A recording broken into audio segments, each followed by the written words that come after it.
Alright, सो knife base को करने का तरीका मैं बता देता हूँ, ठीक है। तरीका बहुत आसान है, मतलब इसमें थ्योरी लिखी हुई है लेकिन उस थ्योरी में मैं जाऊँगा नहीं। सो सबसे पहले हम इस प्रॉब्लम को देखते हैं और हमारे पास सबसे पहले इस टेबल को समराइज़ करते हैं, ठीक है। तो हमारे पास एक रिफ़ंड है, एक मार्शल स्टेटस, एक टैक्सेबल इनकम है और एक इवेड है। तो उसको मैं जल्दी से यहाँ पे लिख लेता हूँ। तो मेरे पास सबसे पहले एक रिफ़ंड है, एक मेरे पास एक और है जिसका नाम है मार्शल स्टेटस, एक है हमारे पास व्हाट्स नॉट दिस वन,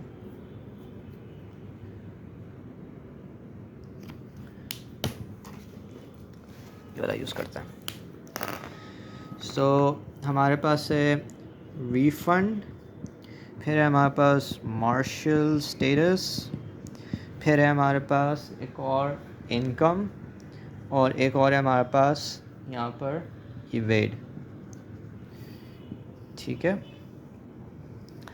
अब इसमें मैं बस समराइज़ करके ये बता रहा हूँ कि इनमें इनकी क्या कहते हैं पॉसिबल इवेंट्स क्या हो सकते हैं। तो या तो रिफ़ंड येस होगा या नो होगा, ठीक है। या तो मार्शल स्टेटस आपके पास क्या है, 3 स्टेट्स होंगी, ठीक है। आपके पास इसके अंदर मैरिड होगा वगैरह वगैरह सब कुछ होगा, but we are not concern with that. What we are concern with is कि यहाँ पे अगर हम नीचे आएंगे तो यहाँ पे लाइक ये येस नो है, इसमें 3 क्लासेस हैं, ये हमारे पास कुछ कंटिन्यूस स्टेट है और ये हमारे पास फाइनल क्लास है। अब हम इंटरेस्टेड हैं इस चीज़ में जो मैं क्वेश्चन बता रहा है। तो ये बता रहा है कि रिफ़ंड नो होना चाहिए, तो मैं यहाँ पे नो लिख देता हूँ। मार्शल स्टेटस हमारे पास मैरिड होना चाहिए और इनकम 120 होनी चाहिए। तो मार्शल स्टेटस हमारे पास मैरिड है, हमारे पास इनकम 120 होना चाहिए और इवेड ये हमें क्लास प्रिडिक्ट करनी है। तो आप इसको करेंगे ऐसे कि I will write probability of the way how I like to write is कि मुझे ये चीज़ प्रिडिक्ट करनी है। So C given X and where X are all of my features, so this entire thing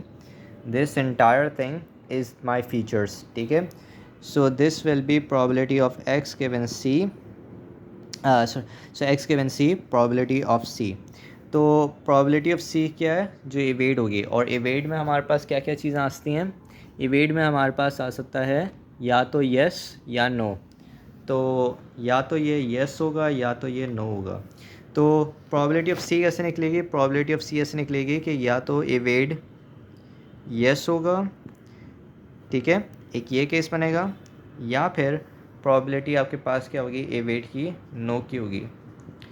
तो अगर येस होता है तो हम देखेंगे टोटल में कितने येस आ रहे हैं। तो हमारे पास 1 2 3 आ रहे हैं एंड देयर लाइक 10 एंट्रीज, तो this will B 3/10।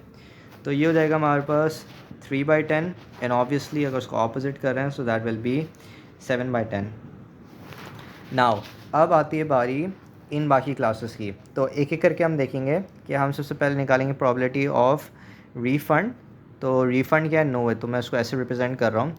Given evade क्या है, मेरे पास येस है, ठीक है। एंड सिमिलरली यहाँ पे क्या लिखूँगा, probability of given R no, ठीक है। So R no given given that your evade is also no, sorry, your evade is also no. तो अब क्या करेंगे इसके अंदर, अब करते ये हैं कि उन क्लासेस पे जा, मतलब उन चीज़ों को देखना है जहाँ पे ये चीज़ भी नो हो और ये चीज़ येस है। तो रिफ़ंड आपके पास येस कहाँ आ रहा है, यहाँ आ रहा है, और वहाँ पर वो भी येस होना चाहिए। तो ये भी नहीं है केस, ये भी केस नहीं है, ये भी केस नहीं है, और कोई भी नहीं है। तो हम इसको बोल देंगे कि ये हमारे पास 0 है। वेयर एज अगर ये भी नो है, ये भी नो है, तो इसको देखते हैं। This is no 1, this is no 2, this is no 3 and this is no 4, so there are 4। तो हम लिखेंगे 4 आउट ऑफ कितने में से, इतने में से, 7 में से। अगर ये 0 है तो ये कितने में 0 है, इन 3 में से 0 है, ठीक है। And similarly you going to figure out everything else. तो हमारे पास मार्शल स्टेटस कैसे निकलेगा, मैरिड गिवन ई, यहाँ पे लिखोगे मैरिड गिवन नॉट ई।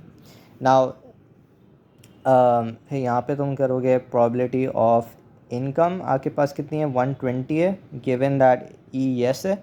तो इसमें क्या करोगे कि आपके पास जो जो इनकम्स विच आर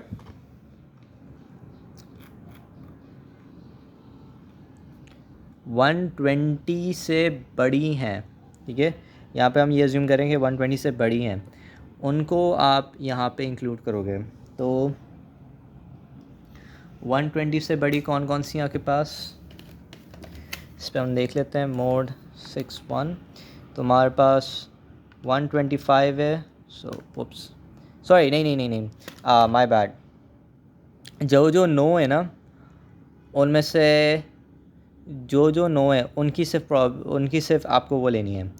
तो इनमें से नो कौन कौन सी हैं, नो आपके पास हैं 125, एक है आपके पास, तो मैं लिखते जाता हूँ, एक 125 है नो पर, फिर आपके पास कौन सी है 100 है, फिर आपके पास कौन सी नेक्स्ट 70 है, फिर नेक्स्ट कौन सी आपके पास 120 है, फिर नेक्स्ट कौन सी 60 है, देन 220 एंड देन 75। और आपने इसका फिर वो निकाल लिया तो आपके पास जो मीन होगा वो 110 होगा, और जो उसका सैम्पल है, सैम्पल ये एस स्क्वायर से लिखा हुआ है, वेरिएंस ये 2975 होगा।